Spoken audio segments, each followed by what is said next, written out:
Sir, sa pa, sir. Impeach!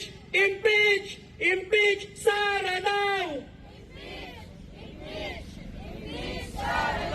Mga kasama, mga kapwa manggagawang pangkulusugan at mamamayan. Tayo ngayon ay nasa tarangkahan ng House of Representatives upang ipanawagan ang pagpapanagot kay Sara Duterte mula sa kanyang katiwalian. Sa harap ng krisis na kinakaharap natin sa lipunan, siya ay walang pumumbot na nagwawaldas ng pera ng bayan. Iyan nila ito at kung saan ang mga nasa poder ay ginagamit ang kanilang posisyon upang pagsilbihan ang interes at magkamal ng yaman mula sa kaban ng bayan. Sa pananagutan, sa halip na magsilbi, inuuna ang sarili niyang interes at sa kanyang pagpapayaman. Ito ang mukha ng korupsyon. At may ipanawagan ang pananagutan ng mga tiwaling opisyal, nagluluwal ng korupsyon at mga abuso.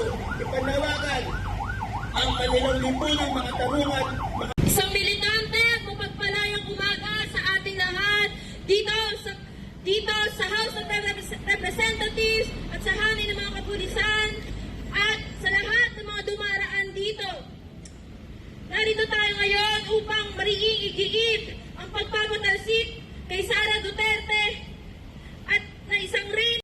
Bilang mga health workers at bahagi ng kilusang masa, ang kakulangan sa laban sa lansangan, ang budget at kakulangan sa kalusugan, ang mababang sahod at ng Office of the Vice President.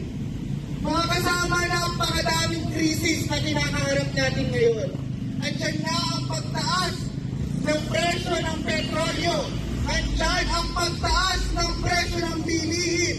Sa internasyonal, andyan ang pag-atake at ang agresyon ng US sa Iran. Ngunit mga kasama, hindi natin nakakalimutan na sa lahat ng ito, apektado tayo. Pero ang gobyerno na siya mismo dapat ang tumutulong sa atin, ang nag-e-ensure ng kamakanan natin, sila mismo ang nagwawaldas ng pera ng sambayanang Pilipino. Kaya hindi natin makakalimutan yung pagmamalagot kay Sara Duterte sa harap ng napakaraming krisis na hinaharap natin.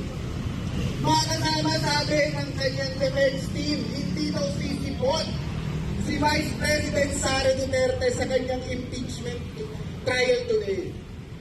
Mga kasama, bakit tayo ginagago ni Sara Duterte na ayaw niyang humarap dito sa Kongreso kung saan siya ay dapat nililitis na? Siya ay dapat pinakikinggan kung ano nga ba ang kanyang depensa sa mga aligasyon sa kanya. Siya ba ay may tinatago o hindi lang talaga niya kayang sagutin kung sino nga ba si Mary Grace Piatos? Pero mga kasama, sa lahat ng ito, hindi rin natin nakakalimutan na si Bongbong Marcos mismo ay merong pananagutan kung bakit hindi na-impeach si Sara Duterte noon.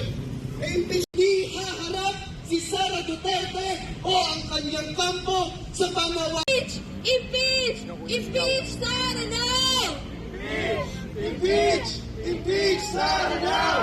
Maraming salamat muli kay Impeach! Impeach! Impeach Sara now! Pakinggan mo natin ang pagbabahagi ng mensahe ng kanilang pakikisa